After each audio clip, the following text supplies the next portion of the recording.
Valmy, Austerlitz, Ulm, Waterloo, autant de batailles dont les noms nous sont familiers, mais qui, en dehors d'Haïti, a déjà entendu parler de la bataille de Vertières, point d'aboutissement spectaculaire et sanglant de la guerre d'indépendance haïtienne. Bonsoir Jean-Pierre Le Glonec, merci d'être avec nous. Vous êtes historien, vous êtes professeur à l'université de Sherbrooke, c'est au Canada. Vous enseignez l'histoire d'Haïti et des Amériques noires notamment. Vous êtes l'auteur de ce livre, L'armée indigène, la défaite de Napoléon en Haïti. Le livre est publié aux éditions Lux. Alors, vous vous penchez donc sur cet épisode méconnu de l'histoire de France et de l'histoire d'Haïti. Racontez-nous la bataille de Vertières.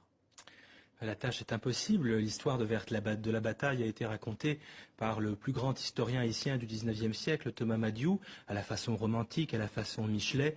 Et Madiou a alors tout dit. Je ne suis pas sûr qu'il s'est appuyé sur des sources, mais il a tout dit. Finalement, le 18 novembre 1803, c'est vraiment l'acte final de la guerre d'indépendance.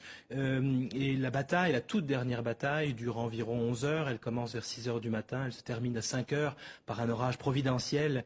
On peut imaginer que cet orage est un signe des dieux vaudous peut-être, qui accompagnent, qui chevauchent les héros de l'armée que l'on appelle l'armée indigène. L'armée de libération haïtienne est dirigée par le général Jean-Jacques Dessalines et on l'appelle donc armée indigène ou armée des Incas, ça dépend des expressions. Cette bataille n'est pas marquée, le soir il n'y a pas vraiment de vainqueur ou de vaincu.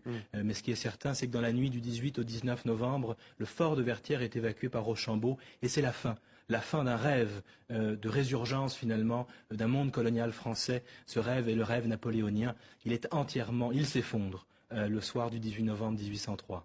En quoi est-ce, selon vous, un moment clé de l'histoire de ces deux pays?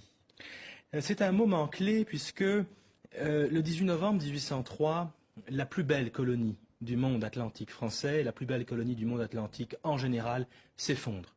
Et il n'y aura plus jamais d'esclavage à Saint-Domingue ou en Haïti.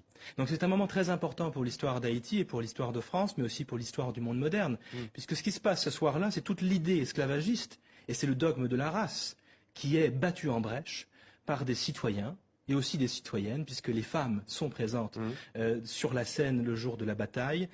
L'idée de race, l'idée d'esclavage racial est battue en brèche, et à la place, ce qui triomphe le 18 novembre 1803, c'est le droit à la vie, le droit à la liberté, et le droit à la citoyenneté. Il s'inspire en fait des idéaux de la Révolution française. Alors qui s'inspire de qui? On pourrait dire l'inverse. On pourrait dire finalement que les Français se sont peut-être aussi inspirés de la lutte des esclaves de Saint-Domingue, qui se révoltent à partir de 1791 et qui obtiennent leur liberté. Ils n'attendent pas qu'on leur donne la liberté. L'esclavage est aboli, certes, en 1794 en France, mais il est aboli parce que les esclaves eux-mêmes, à Saint-Domingue, sont allés chercher leur liberté au terme d'une résistance héroïque. Qu'est-ce qui va découler de cette page de l'histoire? Quelles sont les conséquences concrètement? Alors, j'ai envie d'insister ici sur les conséquences d'ordre mémoriel. La conséquence principale en France, c'est que la bataille de Vertières n'existe pas. Le mot Vertières est un mot qui n'existe pas dans l'histoire et la mémoire française, et j'encourage tous ceux qui nous regardent à ouvrir leur dictionnaire des noms propres et à chercher le mot Vertières. Vertières n'existe pas. Cette défaite a été occultée, elle a été effacée. Elle est scandaleuse. Elle est scandaleuse parce que finalement la plus puissante armée française, la plus puissante armée du moment est défaite par une troupe d'anciens esclaves qui ne doivent pas être citoyens selon les généraux français et selon Napoléon. Vous parlez aussi dans votre livre de l'élite au pouvoir en Haïti qui elle aussi a voulu quelque part masquer cet épisode de l'histoire. Expliquez-nous. Alors c'est une longue histoire, mais dans les faits, en effet, la bataille de Vertières n'est pas commémorée en Haïti avant les années 1930 environ.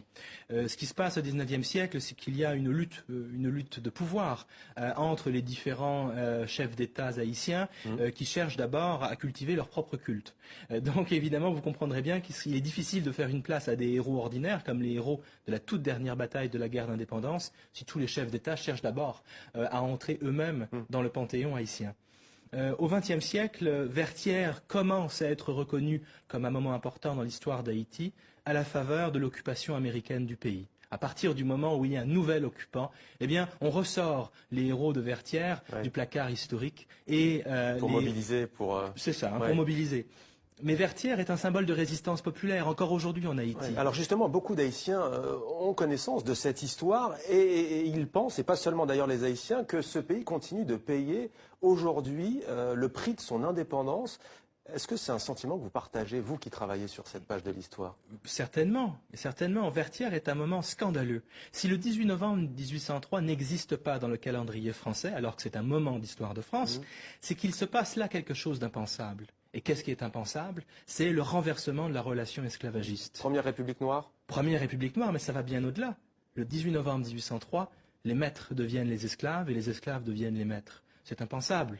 C'est bien pire qu'une défaite à Waterloo ou en Russie. Alors voilà en grande partie pourquoi cette bataille continue à être occultée. Jean-Pierre Le Glonec, l'armée indigène, la défaite de Napoléon en Haïti, à lire absolument si vous êtes passionné d'histoire et si vous voulez connaître une partie de l'histoire de France et d'Haïti. Merci à vous d'avoir témoigné dans 64 minutes.